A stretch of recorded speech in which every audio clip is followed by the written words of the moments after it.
UFC 298. That was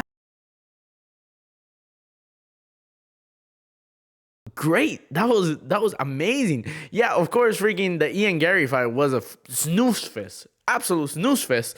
But bro, do not say I'm not a man of the people, because it is 2:52 to be exact. I just drove an hour to my parents' home since I'm staying here before my move.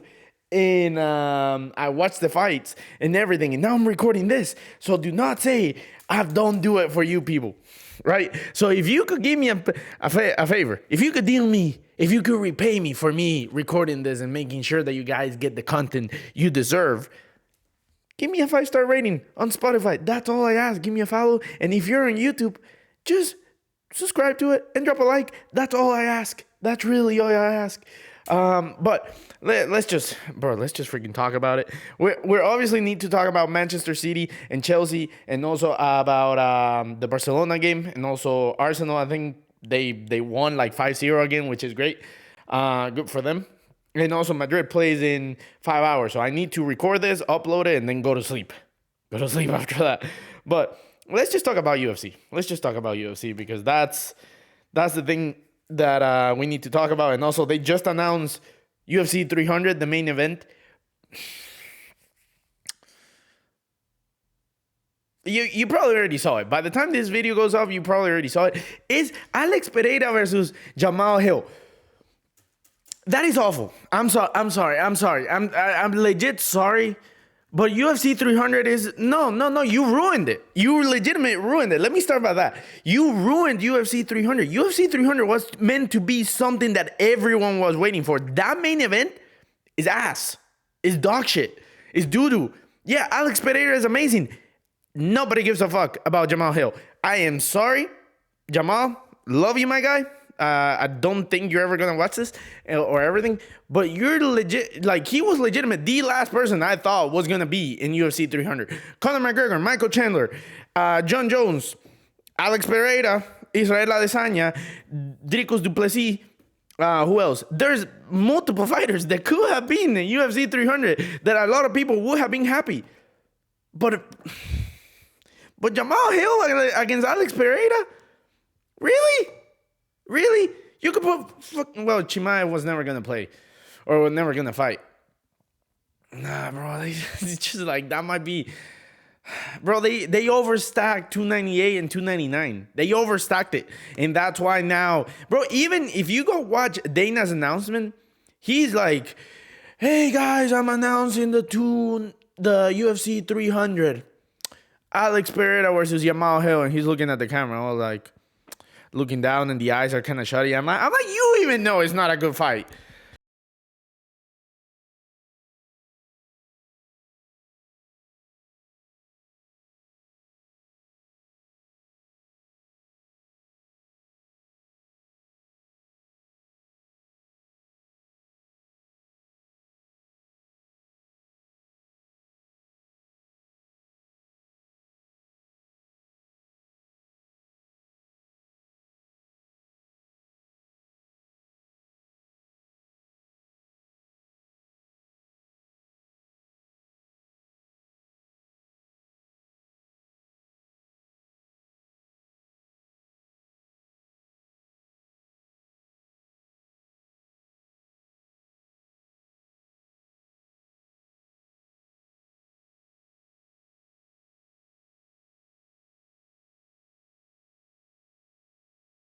Fuck out. He said, like, oh, you're not going to stop it? Well, hey, I'll stop it myself.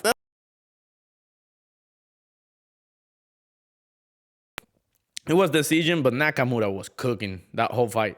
But Vera had a couple chances that I was like, okay. But Nakamura, no. Vera at no point felt like he was going to take it away from Nakamura, so that one's fine. Marcos Rogerio de Lima versus Junior Tafa. That is another fight. That was another really good fight. It was... he wouldn't stop kicking Tafa's leg, and in one of those kicks, it just gave out. And the referee is hilarious, because it was obvious, like, the fight was obviously done. He had obviously won, and he just needed to, like, the referee to stop the fight.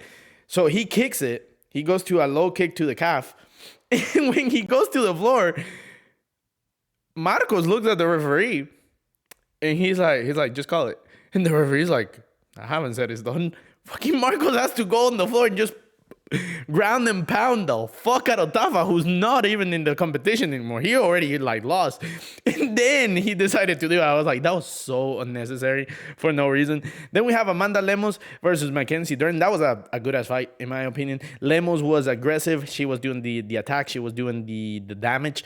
But then Mackenzie Dern, she was doing the right things to win a fight. She was doing the strikes. She was doing the takedowns. She was doing the ground time. So at the end, I was like, hey, I don't think it was unanimous. I think it was a split decision.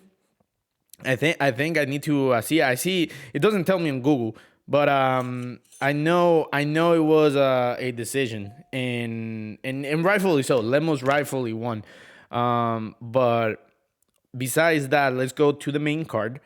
And in the main card, bro, Anthony Hernandez versus Roman Kopylov. Anthony, bro, that's a scary ass dude. That is a scary ass dude. Because Roman was trying his best, and Anthony, bro, just kept walking forward, just kept doing everything, and eventually when he wins, he puts him on a rear naked choke, right? When you do the triangle like that. And dude, he was laughing. He was looking at the camera like sticking his tongue out and everything and just smiling while freaking Roman's life was just escaping his body. Insane. Merab versus Henry Cejudo. Merab clowned. Merab basically forced Cejudo to retire because I never seen Cejudo get toyed that bad. I legitimately never seen him get toyed this bad. Like, it wasn't even a competition. Merab was talking to Mark Zuckerberg. Yeah, the Facebook owner, the Facebook creator. He was talking to him while having Cejudo in a I don't even know how to explain it, because he had him in a guillotine while stepping like on a sumo stand and like keeping him down, and Cejudo couldn't move, and he's just talking or like just smiling and talking to Mark Zuckerberg, who's just clapping. Because what do you do at that point? That was such a showcase of power and dominance and just disregard against Cejudo. And then he carried him on the last round. He picked him up and just carried him like a baby. Didn't even slap him, just put him down and kept fighting against the cage. Insane, bro, insane. Then we have Jeff Neal versus Ian Gary. That might be the worst fight of the night. Just bunch of high fives. Very, very cagey, very technical. There wasn't a really, it was, like, this is the thing. It was a boring fight because it was too technical and the fighters weren't really taking risk. And that is a thing. I'm never going to complain about a fight being technical, but they were like, it was boring, bro. It was boring. It was a very technical fight, but like, it was very boring because they were both, there's a thing in boxing and in MMA. There's fighting to beat your opponent or fighting to win. And what happens when you fight to win, you're very conservative, which is fine because that's when the technicality or the technique comes out, and you just want to stay out range, make sure that you get the significant strikes, make sure you get the volume, you get everything, and you get the defense, and you basically win in decision, which is a smart way. Adesanya is the most famous to do it because he fights so good on the counter, and he basically just beats you to the point that the last 2 rounds you gotta knock him out, and then the fight, he really just clowns you because like he's that good at counter. But when you have 2 fighters, the fight with the idea just like, okay, I'm gonna fight to win, not to beat you up, then it becomes very, okay, like someone has to do something. And it wasn't a good showcase. Ian Gary won. I don't know why that third ref said that he won 30-27. How? No, it's rightfully a split decision. The fact that you gave all 3 rounds to Ian Gary is beyond me. But I digress. I'm still fine with him winning. I didn't have an issue with it. Then what I think was the best fight of the night, Whitaker versus Paulo Costa. Paulo Costa finally back in the UFC. That was a good-ass fight, bro. Good-ass fight. The first round, Whitaker won all 3 rounds, rightfully so. I believe it was a 30-27, but rightfully so, bro. Whitaker was doing remember what I said about playing to beat the other person or playing to win? Paulo Costa eventually realized, hey, I have to knock out this guy. Like Whitaker, I'm not landing the strikes. He's over jabbing me, over significant strike me. He's doing everything better. And I got to either do the damage or I got to knock him out. And every time Paulo Costa was walking forward, Whitaker was just outclassing him, outshowing him, teaching him why he used to be a champion and Paulo Costa never was. But overall, it's nice to see Paulo Costa back. His technique, his explosiveness, and everything. You can tell that he hasn't fought in a while. But at the same time, bro, in the first round, he did a spinning kick that hit Whitaker so well in the face that if that connects on his chin, he might have gone out. And then we have a completely different conversation here. But then Whitaker, bro, he just outclassed Paulo Costa. I actually want to see the numbers. Total strikes, 95 versus 67. Significant strikes, 95 versus 67. And takedowns, he tried it once and he wasn't able to do it. That has to be inaccurate. You're telling me all the total strikes were significant strikes? I doubt that. That's going to get updated tomorrow. And then the last fight of the night. Ilia Topuria knocks out Alexander Volkanovski, Alexander the Great. And now is the new featherweight champion of the UFC and takes the championship, the belt, to Spain. That is insane because also shout out to my ex-roommate, Camicho. He put a bet on Topuria. As you guys know, I did that insane parlay on Twitter, but that was about it. I put like $10 in it. It was going to pay me out like $1,500, which is crazy. Or $900 technically, I think it is. I forget what the number was. But Alexander, he was fighting well. He won the first round. And he was doing good and everything. But Topuria had, okay, so I'm looking at the strikes, right? Topuria had 78 strikes, landed 36.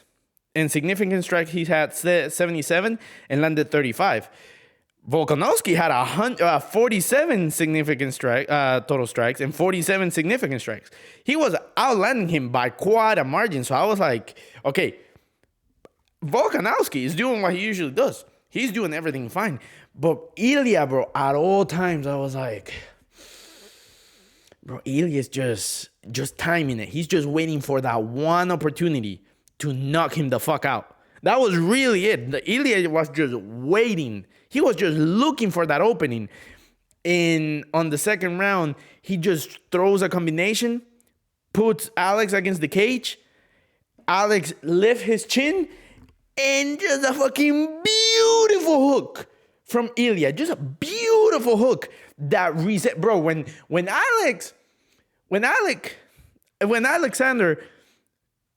Volk just, his body just collapsed. It just went down. It just reset it. I was like, what just happened? And then they showed the replay after everything, after like he gets his belt and everything. I was amazed. I was like, that is such a showcase of power. That is so good boxing right there. And you cannot do anything about it. You legitimately cannot do anything about it because that was Ilia just unloading a combination, all his power, and he paid off. That's how you have to become a champion, and that's how you beat Alexander the Great. That's how you beat Volk. Bro, Volk has, like, every time someone tried to unload it like that, he either survived the unloading, like, let's say against Ortega, when he put him on the... And that's the only reason why he made it out, and he became a champion because Ortega...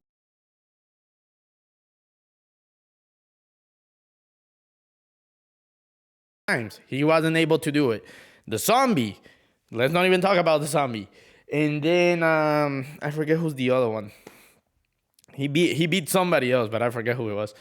But that's the same thing. Freaking, you have to give your best to Volk, and if your best didn't work, get ready to have a long night, a long 5 rounds. And Topuria paid off, and now we have a new champion. As you guys know, I'm going to Spain. And weirdly enough, now we have a Spanish champion. It's almost like, bro, wherever Kiko goes, just fucking give him a good thing. Give him a good time. Because that way he can have fun with sports. and I'm really happy. Obviously, Volk is one of my wagons. Volk is one of my guys, my legends, one of the champions that I've been around. I saw him beat Ortega in Las Vegas live. So ever since, he has been a wagon of mine. And it feels weird that he's no longer going to be a champion. But also, Adesanya is no longer a champion, right? So, like, things do come to an end. And it is what it is. I just hope that Volk doesn't go down in a dark path, because he did say that when he's not fighting, he doesn't feel good. His mind plays tricks with him and everything. So I hope that him not being a champion anymore doesn't mean he might go down a path that nobody wants to go. So yeah, I'm just hoping for the best in that sense. But congratulations and enhorabuena to Ilia Topuria. That is insane. That was one of the best knockouts I've seen in UFC history. That is extremely wild. And congrats. Now, real quick, for the other things that happened today. Liverpool beats Brentford 4-1. But at what cost? Because not only did they win, but also they lose Darwin Núñez, Diogo Jota, and somebody else got injured. I know for a fact somebody else got injured. They lost 3 people today. They lost Curtis Jones so 3 players got injured in the first half. That is absolutely insane and devastating for Liverpool's title charge, but we will see what happens. Arsenal beats Burnley, the second worst team in the league, by 5 goals. A lot of people I've seen online that are saying, like, oh my God, and people were saying that Arsenal wasn't an emergency. Arsenal was doing bad, blah, blah, blah. I'm like, you guys just, like, yeah, you guys are doing good, and you guys are doing really, really good, but you beat the second worst defense in the league by 5-0 today in Burnley. Then West Ham 6-0. Yeah, it is really a crazy achievement to hit 6 goals against them, but then you remember they haven't won a game since January 2nd. We're in February, so it's not like they're doing good. Then Liverpool, hey, bro, chapeau. They beat them 3-1, so it's not like I'm going to criticize that. But then Nottingham Forest, 2-1, And then Crystal Palace, yeah, the 5-0. That one is a game that, like, you can give props that they broke a defense down of Crystal Palace like that. But then after that, it only takes a period of time, like when they lose or when they tied 1-1 against Liverpool, lost 2-0 against West Ham, lost 2-1 against Fulham, and then lose 2-0 against Liverpool. That's all it takes to derail your season. So as long as that doesn't happen again, Arsenal might go on a good scorching session, on a good run. Aston Villa beats Fulham. Newcastle ties against Bournemouth. Nottingham Forest beats West Ham 2-0, which again shows you that West Ham is not doing good right now. Spurs lost against Wolves. With that is huge, because they already have Maddison, Son, Richarlison, Kulovetsky, Sarr, Bissouma, Romero. Pretty much everyone's back. Van de Ven, and they still lost 2-1. Sarabia with another assist. Sarabia has been amazing this season for them. And then when it comes down to the stats, it was a pretty even game. 15 shots versus 12 shots. Big chances. Wolves had 3 versus the 2. I didn't watch the game, but losing at home against Wolves, it's not a good thing for Angie and their men, because now in the table, they are 5th with 25 games, but still 6 points clear of Manchester United, who's in 6th, but they have a game tomorrow. So if they win, they're only going to be 3 points behind.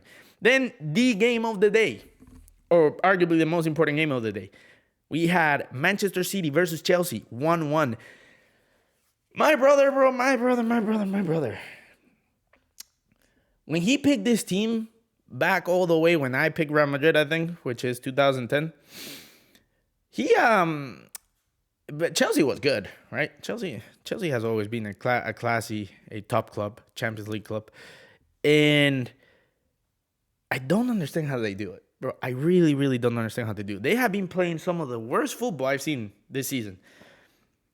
Today, not only put a display, but also take a point away or 2 points away, or walk out with a point from the Etihad Stadium, from the team that is favored to go 4 times in a row, for the team that is notorious from after or from after January to not lose a single point to win every single game? Are you like legitimately Chelsea? Like, are you serious? Like that is like, bro, like your fans have all the right to be infuriated with you guys, because how do you do that? How do you like go from like not knowing how to do shit, like how to put 5 passes together, to then put a display like that and actually take a point away from the favorites? It makes no sense in my mind. Guardiola was losing his head on the sideline. Rodri, super clutch. Again, I don't know how a CDM. He's like Ramos. I said that in my review on TikTok, that he has that gene. He has that clutch of never giving up, of like just relentlessly going for it until they tell you no.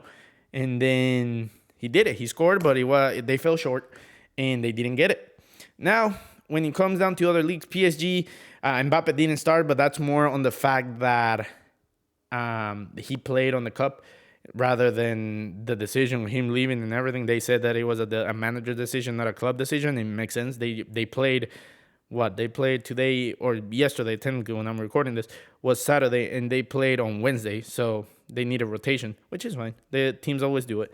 Bayer Leverkusen still undefeated. Stuttgart won. Dortmund tied against Wolfsburg. Leipzig, that's a rival watch, won 2-0 against Mönchengladbach. The Napoli tied against Genoa, that is exciting for Barcelona fans, which I'm going to talk about your game in a second. Juventus basically gave away the league today because they tied against Hellas Verona. Now they're behind Inter by 9 points. My club from Italy, let's go. But Inter is also a game in hand. So if we win tomorrow, that means we're going to have 66 points. That's going to be 12 points. I doubt Inter and Inzaghi and all of them were to give it up like that. I really, really do. But you never know. You never know. Also, we have the Atletico Madrid, Inter, Barcelona, Napoli, and all those games coming soon. So that is something to keep in mind. Then in La Liga, Atletico Madrid beats Las Palmas 5-0. And then obviously the one game that a lot of people will talk about today, Barcelona versus Celta de Vigo, with my twin Iago Aspas, who scored 2-1. Barcelona wins with a penalty in the 97th minute. Okay, so let's talk about what happened. Lewandowski, first off, Lamine gets a penalty, right? Gets a foul, which a lot of people are saying is soft. I've seen it. I get why it was given, but that's fine, right? It is what it is. Lewandowski hits it and misses the first time, right? The goalkeeper steps off his line. It's rightfully retaken, right? The second time, a Barcelona player crashes the box. This is one rule that a lot of clubs, a lot of referees and VAR just never goes back for some reason. They never do, but it is in the handbook. It is in the rules that if you crash the box before the shot happens, it should be retaken. Again, I'm not saying this is a perfect rule because, I really don't understand what's the point of the rule, because it's very weird that it affects the chance or anything. But also, since he scored it and someone crashed the box, it should have technically been retaken again. So you take it with a pinch of salt, like freaking, I just get mad when people say like, oh, like you got benefited by the referees, and I'm talking about Real Madrid, right? Because of the rules. But then you blatantly got favored today by the rules because he got retaken because of the rules. But then you also score and the rules were oblivious, like they got ignored. So which one is it, right? Like you're either going to complain about them or you're going to be, and you don't get to turn the side eye or the blind eye whenever it happens to you. Like you don't get to you don't get to have your cake and eat it too. Either you have it or you eat it. It's one of the two. And besides that, there's also like people saying in La Liga that like, oh, like if Barcelona is not in second place at the end of the season, La Liga loses 5 million euros because of the deal with the Saudi Cup for the Supercopa de España, which the fact that they included that in the contract, it is insane to me. Piqué, bro, I know you got a lot of money, but that is wild. Besides that, there's some Mexico La Liga MX. a lot of goals were scored today. San Luis, Tijuana 3-3. Pachuca, America. Pachuca beats America 2-1. Cruz Azul and Tigres. Cruz Azul wins 1-0 with both teams getting a red card. That is wild. And then Al Nassr wins 2-1 against Fateh. Did Ronaldo score? Ronaldo scored 1 goal. Perfect. On the 17th minute. And then, obviously, in about 5 hours, which I'm going to upload this and just go to sleep, we have the Rayo Vallecano versus Real Madrid. Me, personally, I think we're going to win. I think we are. I think we should be doing good. We don't have a midweek game this time because there's no Champions League in the middle of the week. So we should go full strength against Rayo. We should rotate, though. I will put Joselu, Vinicius, Rodrigo. I will put Modric in. I think this is a game for him. I will give Camavinga and Valverde in the midfield. And then in the back, probably Fran Garcia, Tchouaméni, Nacho, Carvajal, and then Lunin in goal. Again, my prediction is probably we're going to win like 2-1, maybe 3-1. Depends how sharp we are. But that's about it. I'll make a stream tomorrow, and then I'll make one of these episodes again. But besides that, hopefully everyone had an amazing day. Again, like I said, just support the channel, support the links. I'm recording this. It's now 3:17 in the morning. If that doesn't deserve a like, subscribe, a 5-star rating, I don't know what will. But as always, have an amazing day. I'll see you next time. Peace.